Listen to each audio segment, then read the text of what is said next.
Bonjour, c'est Geneviève de Colorista. Alors, je vous souhaite la bienvenue. C'est mon premier podcast, mon premier épisode. Alors, je me lance comme ça. Alors, j'espère que vous allez aimer ça, puis que moi aussi, je vais aimer ça, faire ça. Il faut que ce soit un échange égal pour tout le monde. Alors, je vais vous présenter mes projets en cours, mes projets terminés et évidemment des nouvelles couleurs et puis vous parler un peu des collections sur lesquelles je travaille en ce moment, puis un peu ma manière de travailler et puis tout ça. Alors, pour commencer, je vais me présenter. Mon nom est Geneviève et vous pouvez me trouver sur Instagram et Facebook sous Colorista Geneviève.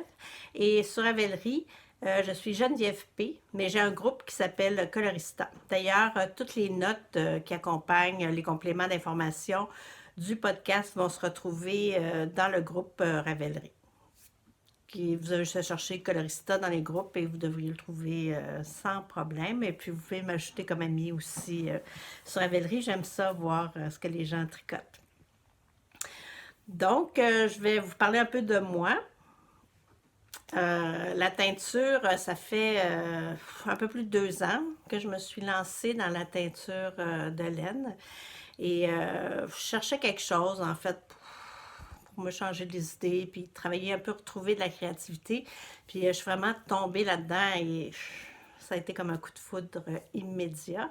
Et ça me permet aussi de faire comme de boucler une boucle professionnelle parce que au départ, ma première carrière a été d'être maquilleuse, coiffeuse pour la télévision et j'ai fait ça une quinzaine d'années. Donc, j'ai beaucoup travaillé les couleurs à plusieurs niveaux et aussi l'éclairage. J'ai beaucoup travaillé sur de nombreux plateaux. Ça a été très intéressant, mais à un moment donné, la vie a fait que j'avais des jeunes enfants, les horaires, c'était très compliqué. Alors, je suis retournée aux études et j'ai fait un bac en traduction et je suis devenue traductrice principalement à mon compte depuis 20 ans. Là, ça vous dit un peu mon âge, mais en tout cas, c'est pas grave. Et puis, j'ai fait ça, la traduction, ben j'en fais encore un peu.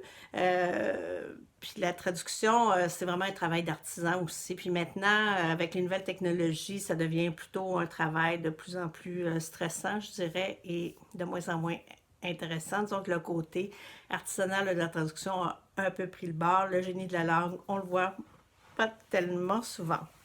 Alors, la teinture, ça me permet de faire des textes en anglais et en français sur mon site web, mes présentations.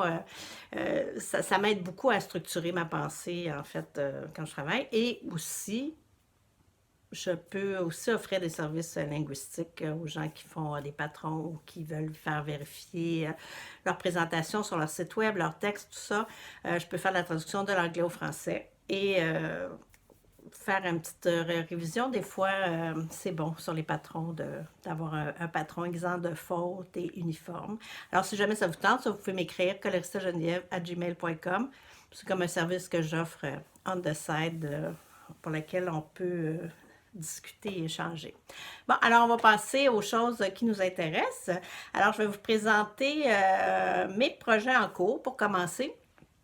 Alors, en ce moment, je fais un bas comme ça.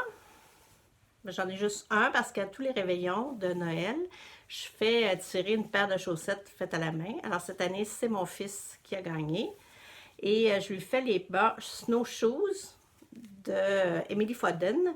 Et ça se fait avec 2 fils tenus ensemble. Alors c'est bien pour prendre tous nos restants. Dans mon cas, je prends des balles de laine qui sont pas... donc la teinture, je n'étais pas satisfaite. Ça passe très bien là-dedans, ça paraît pas. Alors, j'en ai un de fait, il m'en reste un autre. Je dois vous avouer que le premier que j'ai fait, c'était un large, vu que c'était un bas pour homme. Mon fils porte quand même chose du 9-10. C'était beaucoup trop grand. Donc, j'ai fait moyen. Et puis, c'est amplement grand, je vous dirais. Puis, en parlant d'Emily Foden, j'ai suivi, je suis allée faire, elle est venue faire donner un atelier à la Maison Tricotée juste après les fêtes sur son livre Knits About Winter, qui est un très beau livre, très intéressant. Puis c'était sur, ça s'appelait Knitting Palette, c'est comment développer sa palette de couleurs. Alors ça a été très intéressant, on est parti se promener, on a pris des photos, on a réfléchi à nos couleurs, on a transposé ça avec ses laines en tricotant un échantillon. C'était vraiment très stimulant et motivant, voir comment elle conceptualise ses couleurs, tout ça. J'ai trouvé ça très intéressant. C'était une belle journée d'échange. Je vous le recommande. Si jamais elle refait cet atelier-là, c'est pas donné, mais c'était vraiment intéressant comme principe. Bon, je vais prendre une petite gorgée d'eau. Donc, deuxième en cours, je fais le OPP, ici, de Camille Descoteaux. Alors, les couleurs, c'est nude, marron glacé et glacier. Je dois vous avouer que je l'ai un peu mis de côté parce que les rangs commencent à être super longs. Puis, je manque un peu de patience là, de ces temps-ci, mais je vais y revenir parce que je pense que pour le printemps, ça va être très joli, ces couleurs-là. Je l'ai mis de côté, en fait, parce que j'ai donné à mon conjoint pour Noël une boîte de laine non teinte, à son grand plaisir. Et un patron, attendez, je cherche le patron ici, pour lui faire un chandail. Alors, c'est son premier chandail que je lui fais en 13 ans. Il était patient, mais disons que, fait que je vais lui faire ce patron-là ici. C'est le patron Esquire de Knitpick. Et je le fais, je vais vous montrer le dos. Alors ça, c'est le dos ici. C'est un joli point. La couleur, j'ai fait la couleur encre noire, qui est dans ma collection BFL, mais je lui ai teint sur la worsted. Alors ça aussi, je peux faire ça si ça vous intéresse. Vous aimez une couleur, mais vous la voulez dans une autre base. Je peux vous la faire. Alors, c'est le premier chandail que je fais en plusieurs morceaux. Vous voyez le point, c'est joli. Alors, je vais avoir beaucoup de couture à faire. Ça, je suis moins certaine de mes capacités là-dedans. Alors, je pense que je vais aller voir plusieurs de mes amis pour avoir des conseils parce que c'est pas tout à fait au point ma technique de mattress stitch. En tout cas, probablement qu'à la fin du chandail, je vais être super bonne, mais je vous en redonnerai des nouvelles le prochain. Si un prochain podcast, je vous le montrerai peut-être terminé, on espère. Alors, je voulais vous montrer aussi mes projets terminés. Alors ça, évidemment, les projets terminés, puisque c'est mon premier podcast, j'en ai plein. Peut-être que j'en aurai moins les autres fois. J'ai cette tuque-là ici, qui est la tuque sommet de Marie-Christine Lévesque, que j'ai faite avec la couleur Girlfriend et un petit fil de mohair, petit gris comme ça. Beau patron, agréable à faire, pas compliqué, très chaud. Les petits trous, ça fait juste, moi j'ai chaud de la tête, alors ça fait juste une petite aération, c'est parfait. Je l'adore. J'ai aussi mon Spila ici. Vous pouvez voir. Ça, c'est de Boylan Knitworks. Ce qui est drôle de ce chandail-là, c'est que je voulais l'avoir comme échantillon quand j'ai fait la petite laine l'automne dernier, mais j'avais pas le temps de tricoter. J'étais vraiment débordée. Alors, mon amie Nancy, gros bébé loup, elle a commencé. Il a fait à peu près le jacquard jusqu'ici, puis moi, j'ai fait le reste. Mais c'est bien parce qu'on a la même tension. C'est parfait. Puis on a décidé, parce qu'elle demandait 30 cm d'aisance, puis je trouvais que c'était beaucoup. Rendu à certaines tailles, trop d'aisance, c'est trop. Alors, ce que j'ai fait, c'est qu'on a grossi d'une grosseur d'aiguille, puis on a fait une taille plus petite, et l'ajustement est parfait.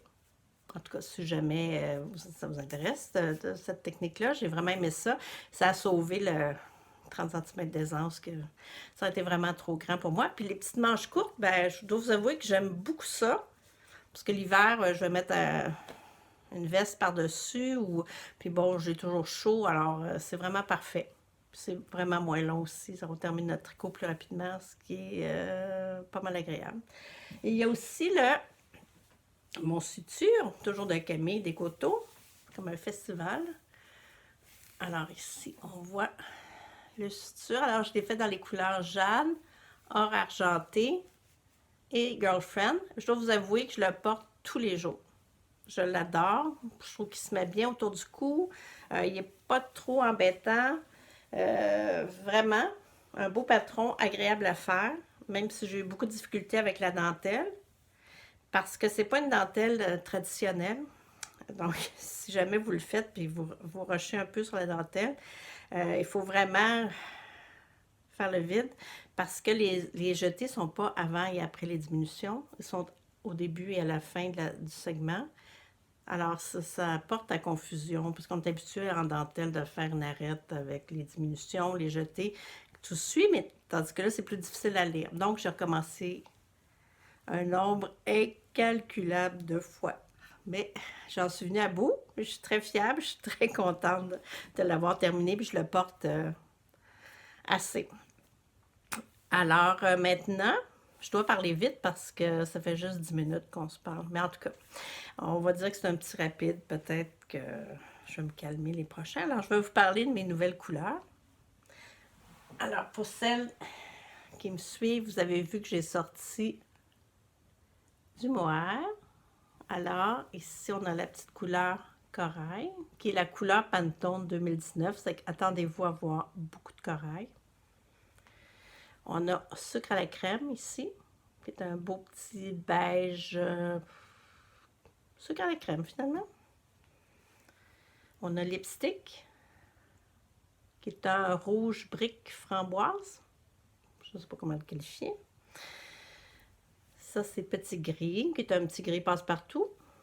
Et le beau bleu de nuit, qui est un beau bleu foncé ici. Là. Ça, c'est joli. Il y a d'ailleurs une amie qui a fait une tuque dans la couleur Fusion Bleuet, puis elle a mis un mohair bleu foncé. C'est très joli. Dans la Basic Sock, j'ai rajouté la couleur dorure parce que je crois que je n'avais pas de beau jaune. Alors, j'ai ça ici. Et la couleur clairière. Ici, c'est que là, on voit que l'arrière, il y a du doré, il y a un peu de violacé, il y a du turquoise. C'est une belle couleur pour celles qui aiment le vert. Moi, je verrais très bien un chandail fait avec cette couleur. Ça serait très joli. Et puis, ben écoutez, je pense que je pourrais vous montrer toutes les couleurs qu'il y a derrière moi, mais ça pourrait être un peu long. Ah, j'ai aussi, je vais vous montrer ça.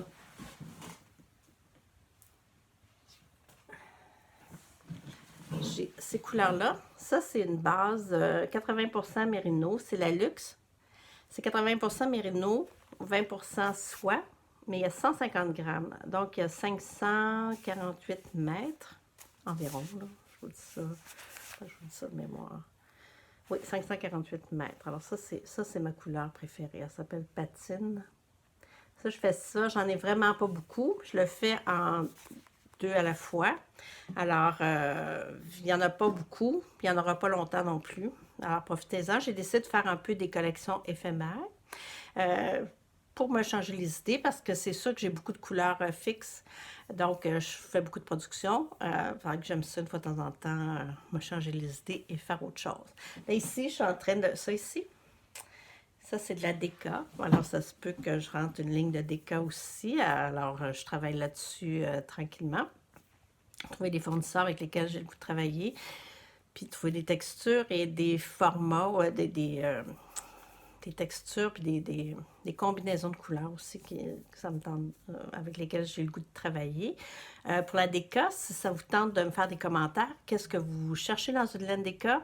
Est-ce que vous aimeriez qu'elle ait du nylon, que ce soit du BFL, que ce soit du mérino, que ce soit superwash, antifeutrable ou non? Alors, j'aimerais ça avoir un peu votre opinion. Alors, vous pouvez communiquer avec moi ici, sur cette chaîne YouTube, à laquelle vous pouvez vous abonner. D'un coup, j'en ferai plusieurs si vous avez aimé ça. Et comme ça me donnera un peu une idée de ce que vous recherchez, de ce que vous voulez, en fait, dans la déca. C'est sûr que ce ne sera pas une laine hyper abordable parce que je fais venir ça de l'étranger, ben, ça coûte cher. Mais les métrages sont quand même intéressants. Là, on parle d'un 225-230 mètres par 100 grammes.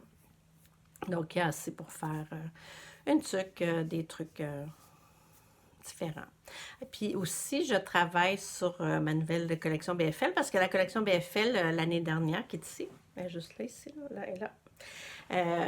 L'année dernière, j'avais fait un thème sur la couleur Pantone qui était l'ultraviolet. Alors, il y avait de la couleur ultraviolet qui se retrouvait dans chaque couleur. Puis j'ai décidé un peu que la collection BFL, ce serait quelque chose qui se renouvellerait annuellement ou bisannuellement. Et là, ben, je travaille sur la prochaine version, la prochaine collection qui devrait sortir, je dirais, d'ici le mois de mars. à peu près. Je travaille beaucoup là-dessus. Là, tout ce que je peux vous dire, c'est que c'est un thème musical.